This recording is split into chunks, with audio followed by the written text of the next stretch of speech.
ये सेकुलरिज्म है कि केजरीवाल को बेल मिल जाती है और दूसरों को नहीं मिलती। इस मुल्क में अजीबोगरीब मामला है कि 2 मुख्यमंत्री जेल को चले गए, झारखंड के, दिल्ली के, इनको बेल हो गई, मगर जो 5 साल से सड़ रहे हैं उनको बेल नहीं होती है। अरे तुम फिरका परस्त हो केजरीवाल, भारत में तुमसे बड़ा कोई फिरका परस्त नहीं हो सकता है। नरेंद्र मोदी का अगर कोई हकीकी भाई है, नरेंद्र मोदी का अगर कोई हकीकी भाई है तो उसका नाम केजरीवाल है, याद रखो आप। मैंने उस वक्त भी कहा कौन है बताओ, जब ये कोविड लगा था तो तबलीगी जमात पर झूठा इल्जाम लगाने वाला कौन था? यही केजरीवाल था। केजरीवाल ने अपना घर बनाया तो गवर्नमेंट के पैसों से महल बना लिया कि तुम अपने बच्चों को जो 5 साल से जेल में सड़ रहे हैं, जिनका नाम वो लेना नहीं चाहते, आप उन्हीं को वोट देंगे। कि मैं किसी बाप से नहीं डरता, मैं किसी माइका लाल से नहीं डरता, मैं किसी मोदी से नहीं डरता, मैं किसी केजरीवाल से नहीं डरता। औज़ु बिल्लाहि मिनश शैतानिर रजीम, बिस्मिल्लाहिर रहमानिर रहीम, अस्सलामु अलैकुम व रहमतुल्लाहि व बरकातहू। मोअज़्ज़िज़ हाज़रीन इकराम, बुज़ुर्गान कौम और मिल्लत, मेरी इज़्ज़तदार और माँ और बहनों, गयूर नौजवान साथियों, शह नशीन पर तशरीफ़ फरमा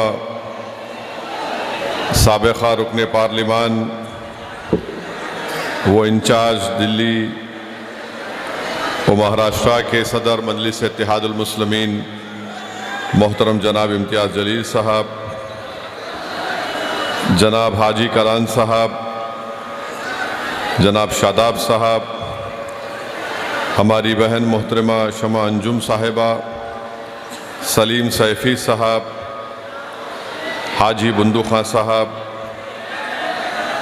शोएब जामाई साहब जो हमारे दिल्ली प्रदेश के MIM पार्टी के सदर हैं, हाजी मेहरुद्दीन साहब, फ़खरुद्दीन अंसारी साहब, इकराम साहब, आसिफ साहब, मंजर शोएब साहब, डॉक्टर इरशाद साहब, असगर अंसारी साहब, इमरान खान साहब, मोहतरमा समा नबी साहिबा, अज़ीज़ दोस्तों और बुज़ुर्गों, मैं आपके दरमियान में इसलिए आया हूँ आपसे गुजारिश करने के लिए कि मुस्तफ़ाबाद विधानसभा के लिए मजलिस इत्तेहादुल मुस्लिमीन ने जनाब ताहिर हुसैन साहब को अपना उम्मीदवार नामज़द किया है। मेरी आप तमाम से गुजारिश है कि इस आने वाले असम्बली के इलेक्शन में आप तमाम लोग मुत्तहदा तौर पर अपने एक वोट का इस्तेमाल करें और दिल्ली की इस विधानसभा में आप अपने इत्तेहाद की ताकत की बुनियाद पर अपनी आवाज़ को भिजाएं। मेरे अजीज़ दोस्तों और बुज़ुर्गों, मैं ज़्यादा देर आपके दरमियान में नहीं ठहरूंगा, चंद अहम बातें आपसे कर यहाँ से चले जाऊंगा। आज से 3 दिन पहले, 3 या 4 दिन पहले हमने पार्लियामेंट में हमारे मुल्क के आइन के 75 साल के मुकम्मल होने पर पार्लियामेंट में एक जश्न मनाया गया, खुशी मनाई गई, उस पर बहस भी हुई। मैं आपको बताना ज़रूरी समझता हूँ कि जब हमारे वतन अज़ीज़ का आइन संविधान बन रहा था, उस कॉन्स्टिट्यूएंट असम्बली में जब संविधान बन रहा था तो मौलाना अबुल कलाम आज़ाद ने इस बात का मुतालबा किया कि भारत की सबसे बड़ी अक़लियत मुसलमानों को रिज़र्वेशन मिलना चाहिए, और मौलाना ने उन रिज़र्वेशन की बात की थी जो पार्टीशन से पहले मुसलमानों को दिया गया था। और जब मौलाना ने इस बात का मुतालबा किया तो सरदार पटेल ने उस वक्त मुस्लिम लीग के बागी रेबल लोग थे, जिसमें आबिद हुसैन और एक मोहतरमा थी, उनको सरदार पटेल ने इशारा करके कहा कि तुम इनका जवाब दो, और इन दोनों ने उठकर मौलाना आज़ाद से कहा कि आप भारत के मुसलमानों को आइसोलेट करना चाहते हैं, अलग थलग करना चाहते हैं, उनको मेन स्ट्रीम में आना चाहिए। मौलाना आज़ाद ने उस वक्त एक तारीखी जुमला कहा था कि ये भारत की जहाँ पर संविधान बनाया जा रहा है, ये मेरे लिए एक नया कैद खाना बन गया। मेरे अजीज़ दोस्तों और बुज़ुर्गों, 75 साल पहले बाबा साहिब अम्बेडकर ने इस बात को कह दिया कि भारत के अक़लियतों को कभी भी सत्ता में उनको हिस्सेदारी नहीं दी जाएगी, और अगर वो इक़्तिदार में अपने हिस्से का मुतालबा करेंगे तो उन पर एक इल्ज़ाम लगा दिया जाएगा कि ये फ़िरक़ा परस्त हैं, ये फ़िरक़ा परस्ती को फ़रोग़ दे रहे हैं। और बाबा साहिब अम्बेडकर ने ये कहा कि इसी को मैं देखते हुए मैंने शेड्यूल कास्ट के लिए संविधान में उनके हुकूक़ की हिफाजत के लिए मैंने उसको संविधान में लिखाया। बताइए 75 साल में क्या बदला। लोग आज असदुद्दीन ओवैसी पर इल्ज़ाम तो लगाते हैं भड़काऊ भाषण का, मगर जो बात मौलाना आज़ाद ने कही थी, आज 75 साल के बाद भी हम इस बात का मुतालबा कर रहे हैं कि हमको रिजर्वेशन मिले, मजहब की बुनियाद पर नहीं, समाजी, इक़्तिसादी और तालीमी पसमानदगी की बुनियाद पर मिले। जब हम इस बात का मुतालबा करते हैं कि हमको हिस्सेदारी दिया जाए तो इल्ज़ाम हम पर यह लगाया जाता है कि तुम फ़िरक़ा परस्ती को फ़रोग़ देना चाहते हो। इल्ज़ाम उस वक्त भी लगा था 75 साल पहले, आज भी लग रहा है। मेरे अजीज़ दोस्तों, बुज़ुर्गों, नौजवानों, मेरी इस बात को आप ज़हन नशीन कर लीजिए कि जब मजलिस इस बात का मुतालबा करती है कि मुस्लिम अक़लियत की भी एक लीडरशिप होनी चाहिए, मुस्लिम अक़लियत को भी उनका हिस्सा मिलना चाहिए इक़्तिदार में, तो आज जो लोग मजलिस को गाली देते हैं और इल्ज़ाम लगाते हैं, मुझे उनके इल्ज़ाम की फ़िक्र नहीं है, क्योंकि यही लोग थे जो 75 साल पहले भी मौलाना आज़ाद पर इल्ज़ाम लगाए। बल्कि अम्बेडकर ने यह कह दिया था कि जब इस मुल्क की अक़लियत अपने हिस्सेदारी की बात करेगी तो इस मुल्क की अक्सरियत ये कहेगी कि ये फ़िरक़ा परस्ती की और नेशनलिज्म की बात कर देते हैं। मेरे अजीज़ दोस्तों और बुज़ुर्गों, आज फिर आपके पास एक वक्त आया है, आप यहाँ से मजलिस के उम्मीदवार को कामयाब करिए। ये एक शख्स की कामयाबी नहीं होगी, बल्कि ये आपकी एक सोच की कामयाबी होगी। ये एक शख्स को आप मुत्तहदा तौर पर अपना वोट डालकर कामयाब नहीं करेंगे, बल्कि आप अपनी एक लीडरशिप को मजबूत करेंगे। भारत में सब समाज की लीडरशिप बन सकती है, मगर अगर किसी एक समाज की सियासी लीडरशिप अगर कोई बर्दाश्त नहीं करता तो वो मुसलमानों की सियासी लीडरशिप को कोई बर्दाश्त नहीं कर सकता। मंशा और मकसद एक ही है कि हम गुलामी करते रहें, हम भीख मांगते रहें, हम इक़्तिदार में हिस्से का मुतालबा ना करें, बल्कि आज हमको ये कहा जाता है कि अगर तुम जिंदा हो तो हमारी वजह से हो। मगर बताइए मेरे अजीज दोस्तों और बुजुर्गों, हम कब तक घुट घुट कर, हम कब तक डर डर कर जिंदगी गुजारेंगे? जमहूरियत है, भारत के आईन के मुताबिक, संविधान के मुताबिक हम सब तमाम बराबर हैं, हम इंसान हैं, और जिस तरह हर किसी को अपने समाज की लीडरशिप बनाने का कासिल है, उसी तरह भारत के मुसलमानों को भी अपनी लीडरशिप बनाने का इख्तियार हासिल है। लोग बार बार कहती हैं कि मजलिस जिस चीज की बात करती है उससे बीजेपी को फायदा होगा। मैं उन लोगों से पूछना चाह रहा हूं, बताओ हम क्या दुनिया में इसलिए पैदा हुए कि तुमको जिताएं, तुमको कामयाब करें और हम वोट तुमको डालें और तुम बीजेपी को रोक नहीं पाते हो? बीजेपी इख्तिदार पर दोबारा आ जाती है। याद रखिए, भारत के मुसलमानों को इस बात का फैसला करना है कि आप कब तक नाम निहाद सेकुलर पार्टियों के झोली में अपना वोट डालेंगे। बीजेपी को जो रोक नहीं पाते, मैंने उस वक्त भी पार्लियामेंट में उठकर कहा था जब 2024 के चुनाव का रिजल्ट आया था, मैंने कहा था कि मोहब्बत की कामयाबी नहीं है। जिस तरह तीसरे मर्तबा नरेंद्र मोदी भारत के वजीर आजम बने, ये मोहब्बत की कामयाबी नहीं है, ये नफरत की कामयाबी है। और उसी की बुनियाद पर तीसरी मर्तबा बीजेपी 240 सीट लेकर आई, मगर सबने कहा कि नहीं नहीं, बीजेपी के सीट की तादाद में कमी पैदा हुई है। अरे बताओ हरियाणा कैसे जीत गई बीजेपी, बताओ महाराष्ट्र कैसे जीत गई बीजेपी। हम पुकारते रहे, हम अपने हलक को सूखा कर लिए, चीख मार मार कर कहते रहे देखो ये हमारा काम नहीं है, हम बीजेपी को रोकना जरूरी है, मगर ये पूरी जिम्मेदारी हम पर क्यों आयद करते हैं। अरे एक ही समाज है जो बीजेपी के खिलाफ वोट दे रहा है, उसका नाम मुसलमान है। बाकी के सब समाज हैं, उनकी अक्सरियत, उनकी मेजॉरिटी बीजेपी को वोट डाल रही है, मगर हमारे गले में सांप डाल दिया गया कि नहीं तुम बीजेपी को रोको। अरे बताओ तुमने हरियाणा में क्यों नहीं रोके बीजेपी को, बताओ दिल्ली में एक भी क्यों नहीं जीता तुम्हारा। तुमने तो मुसलमान को टिकट देना तो दूर की बात, तुम बीजेपी को नहीं रोक पाए। कौन जिम्मेदार है इसका, मेरी बात आप समझिए।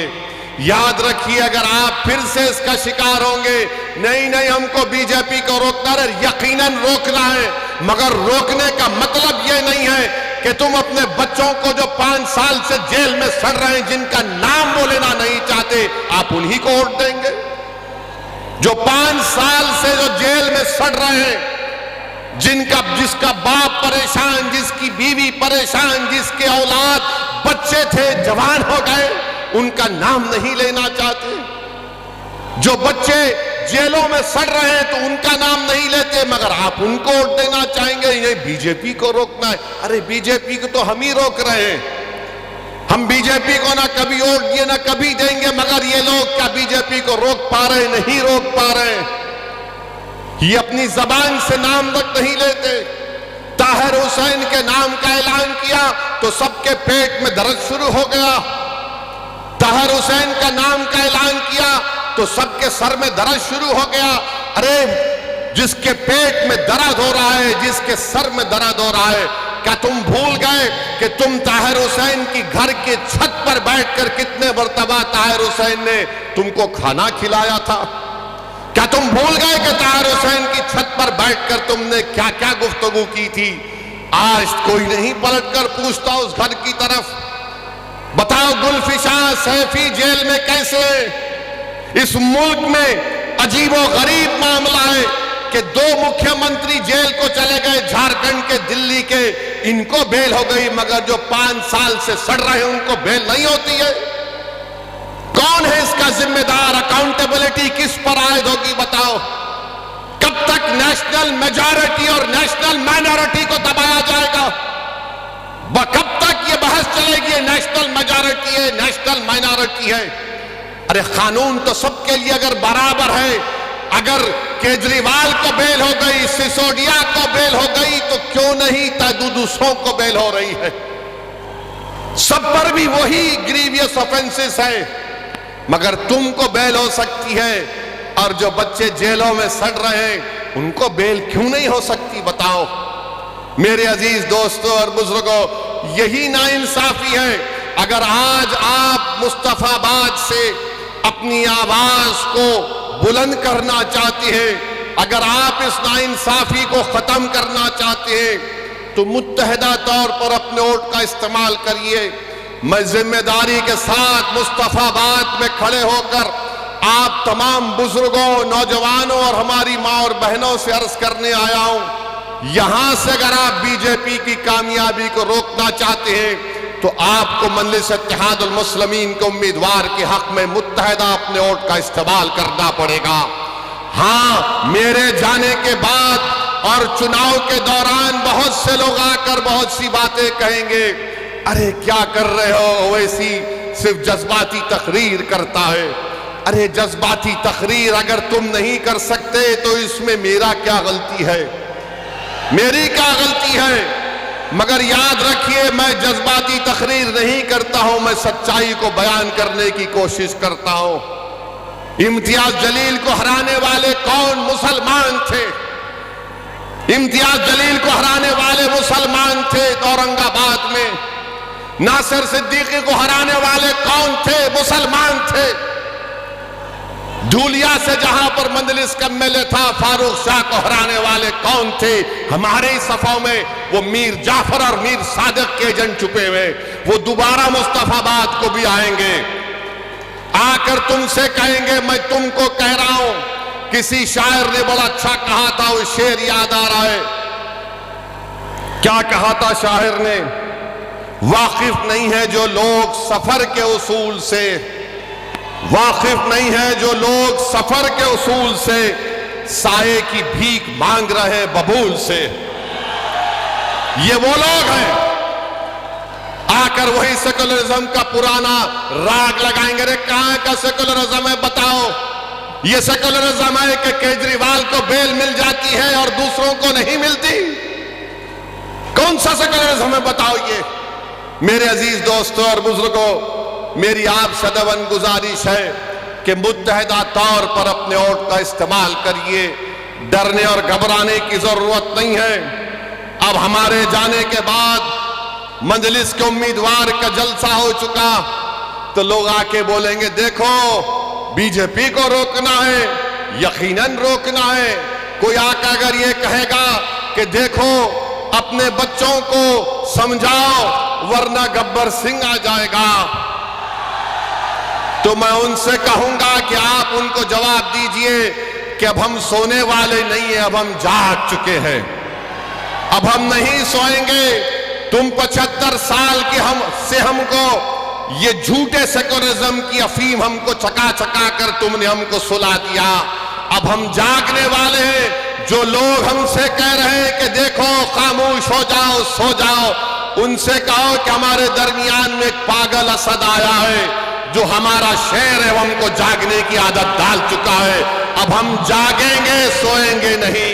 अब हम होशमंदी से अपने वोट का इस्तेमाल करेंगे। मेरे अजीज दोस्तों और बुजुर्गों, आपकी आवाज आपके हाथ में है, आपकी आवाज आपके हाथ में है। अगर हमारी इस बहन की ये जज्बाती बातें जो ताहिर हुसैन की वाइफ ने, उनकी बेगम ने आपके सामने कही, थोड़ी देर के लिए ये भी सोचिए कि हमारे हर घर की कहानी है ये हमारे हर घर की कहानी है। मेरे भाई, इज्जत की जिंदगी अगर गुजारना है तो सिर्फ नारों से हम इज्जत की जिंदगी नहीं गुजार सकते।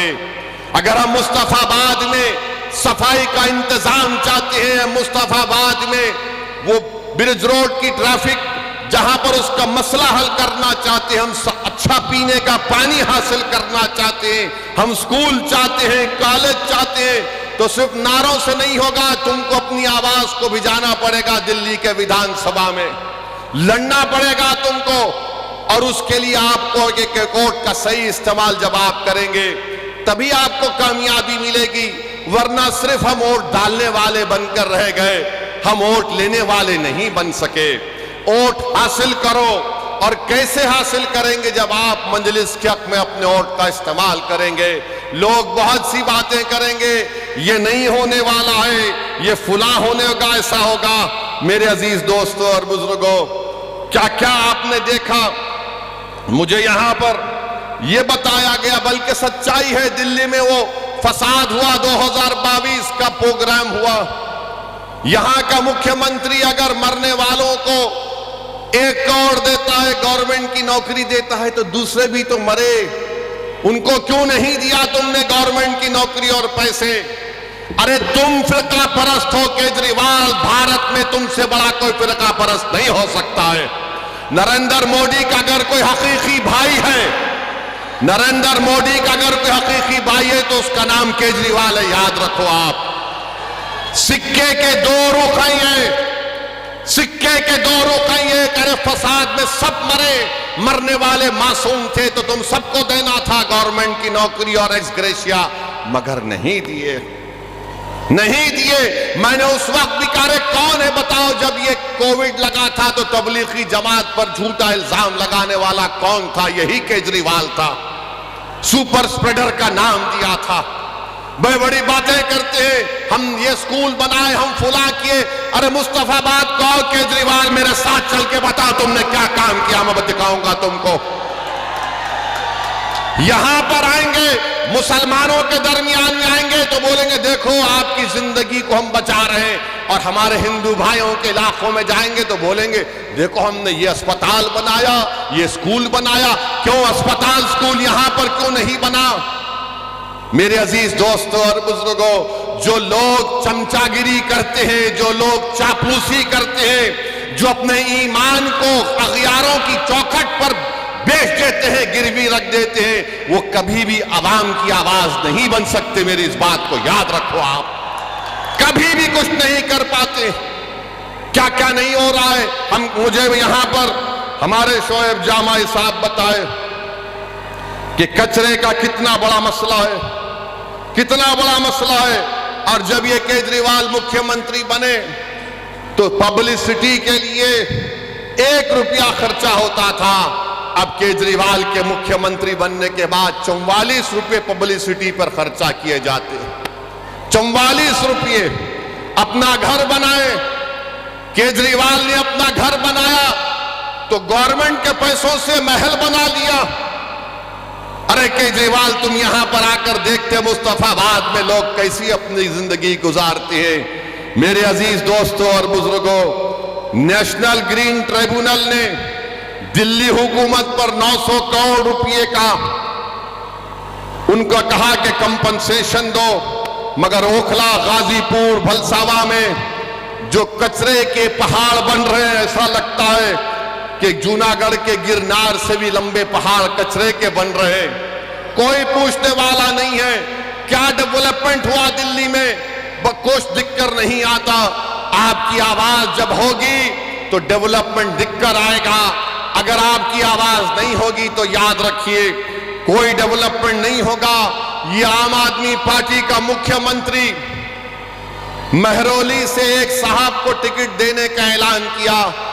वो नरेश साहब का नाम लिए, बोला गया कि उनके ऊपर इल्जाम लगाया गया था, बल्कि कोर्ट ने सजा भी दी थी, वो कुरान की बेहरमती करे थे। ये इनका असली चेहरा है। आप जान लीजिए कि ईदगाह है पुरानी दिल्ली में, उसकी जमीन पर कब्जा हो गया। मैं जानता हूं 1 साल से केजरीवाल ने दिल्ली का वक्फ बोर्ड नहीं बनाया।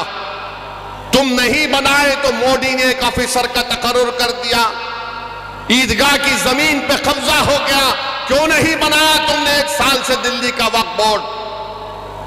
किसने रोका था तुमको? मगर नहीं बनाया इसलिए ताकि कब्जे हो जाए, ताकि कोई कुछ कर ले। मेरे अजीज दोस्तों और बुजुर्गों, हम आपसे अपील कर रहे हैं कि मुत्तहदा तौर पर अपने वोट का इस्तेमाल करिए।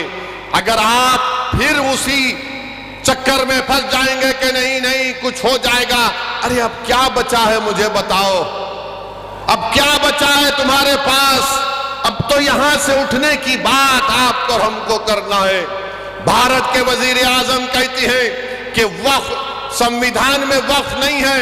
प्रधानमंत्री के पास यकीनन एंटायर पॉलिटिकल साइंस की एमए की डिग्री है, मगर नरेंद्र मोदी ने संविधान को पढ़ा नहीं कभी भी।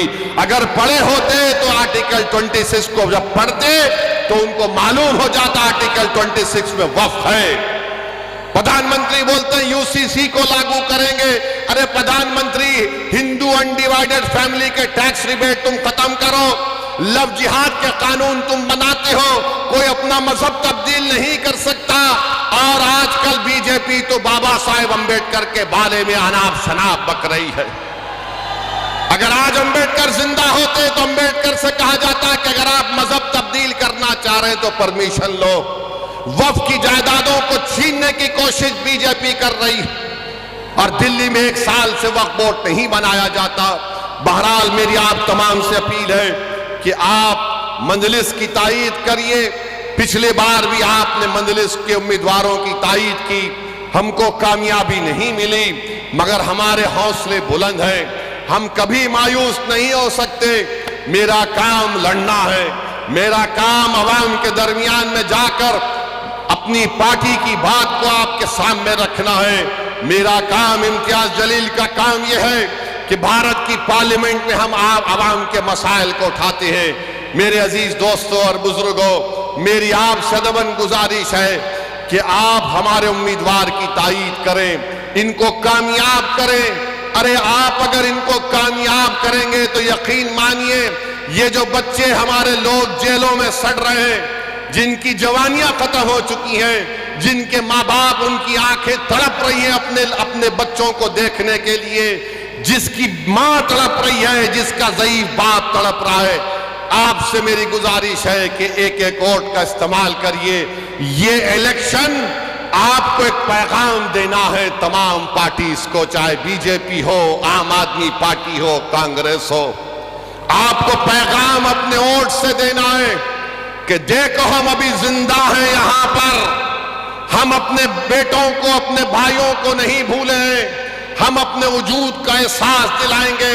हम मुस्तफाबाद के विकास के लिए मजलिस को वोट दीजिए।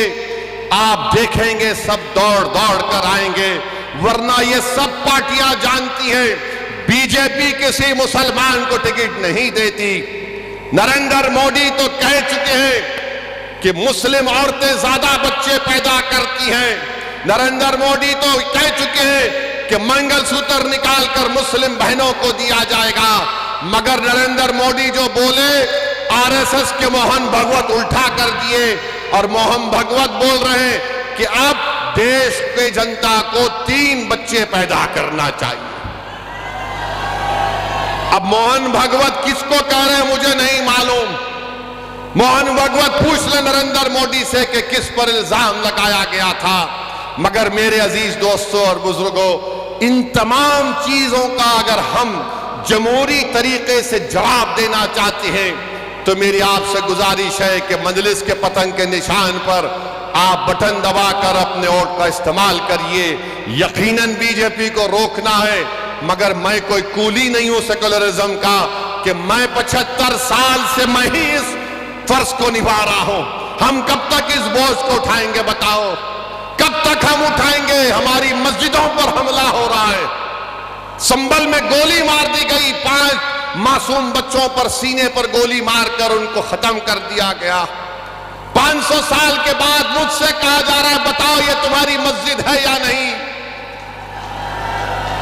800 साल के बाद कहा जा रहा है कि ख्वाजा अजमेरी की दरगाह है नहीं, तुम बताओ।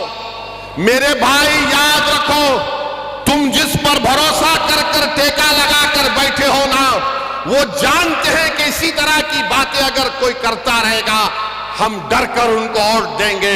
अरे मैं तुमसे कह रहा हूं, अगर आप उठेंगे, नौजवानों याद रखो ये तुम्हारी लड़ाई हम लड़ रहे हैं। मेरी जिंदगी का चिराग कब खत्म हो जाए वो अल्लाह जानता है, मगर मुस्तकबिल तो तुम्हारा है। अगर आज तुम उठकर मुत्तहदा अपने वोट का इस्तेमाल करोगे तो कोई तुमको डरा नहीं सकता। तुम डरते हो तो इसलिए डराया जा रहा है। जिस दिन तुम नहीं डरने का ऐलान करोगे, और नहीं डरना सिर्फ जबान से नहीं डरना जब तुम कहते हो कि मैं किसी बाप से नहीं डरता, मैं किसी माइका लाल से नहीं डरता, मैं किसी मोदी से नहीं डरता, मैं किसी केजरीवाल से नहीं डरता, उसको अमली जामेनामा कैसे पहनाएंगे?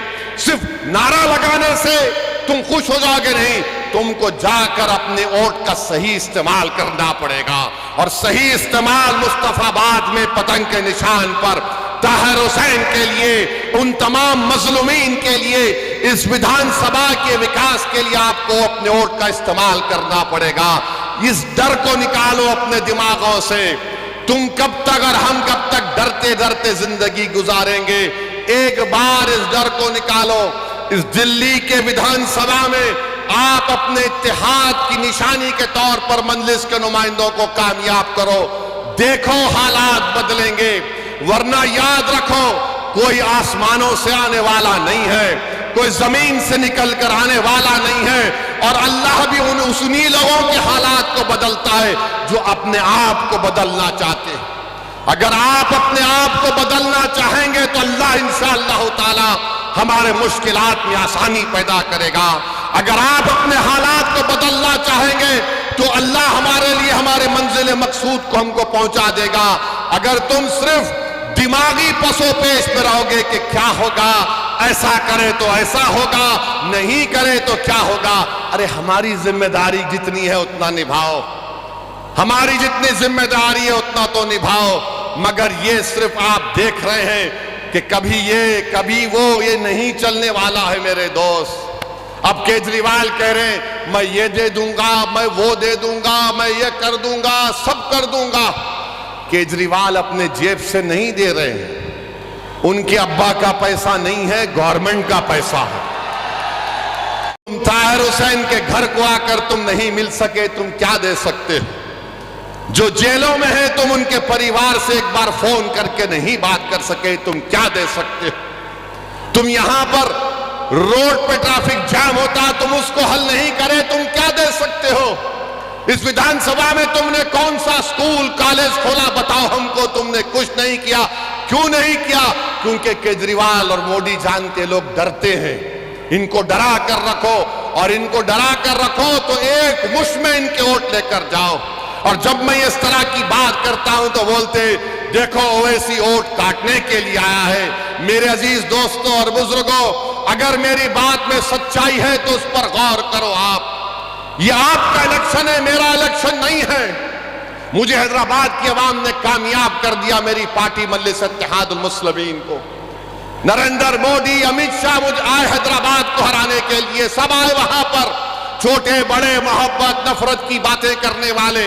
मगर हैदराबाद की आवाम ने 3,30,000 वोट से मुझे कामयाब किया। और आप हो बोल के नारा लगा रहे। आप भी कर सकते मेरे भाई, आप भी करेंगे, मुझे यकीन है। सिर्फ आपको उस डर को निकालना पड़ेगा। आप डर को निकालिए, कामयाबी आपके कदम चूमेगी। पर बहरहाल मुझे यही चंद बातें आपसे अर्ज करना था। इंशाअल्लाह ताला जब चुनाव होगा, मैं आपके गली कूचों में भी आऊंगा, मैं आपके घर पर आकर दस्तक दूंगा, मैं आपसे आकर भीख मांगूंगा कि मेरे लिए नहीं, अपने इत्तेहाद के लिए, अपने इस विधानसभा के मुस्तकबिल के लिए, नौजवानों के रोशन मुस्तकबिल के लिए, और ताहिर हुसैन के परिवार के इंसाफ के लिए। जो बच्चे आज जेलों में सड़ रहे हैं, जिनकी जबान, जिनकी आवाज को दबाया जा रहा है, कोई सुनने को तैयार नहीं है। मीडिया एक तरफा बात करता है, अरे ये कैसा होगा? मेरे भाई, कौन उनका हाथ पकड़ेगा? कौन उनकी आवाज उठाएगा? आज आपको दुनिया को बताना है कि हम उन लोगों के साथ खड़े हैं जिनको दुनिया ने भुलाने की कोशिश की। मेरी यही चंद गुजारिशात मैं आपके सामने अर्ज करने आया। इंशाअल्लाह ताला दोबारा फिर आऊंगा, आपसे मुलाकात होगी। आज आप अपना कीमती वक्त निकाल कर आए, बहुत बहुत शुक्रिया। अस्सलाम वालेकुम व रहमतुल्लाहि व बरकातुहू। बैरिस्टर असदुद्दीन ओवैसी साहब जिंदाबाद, जिंदाबाद। बैरिस्टर असदुद्दीन ओवैसी साहब जिंदाबाद, जिंदाबाद। बैरिस्टर असदुद्दीन ओवैसी जिंदाबाद, जिंदाबाद। इम्तियाज जलील साहब जिंदाबाद, डॉक्टर शोएब जवाई जिंदाबाद, जिंदाबाद।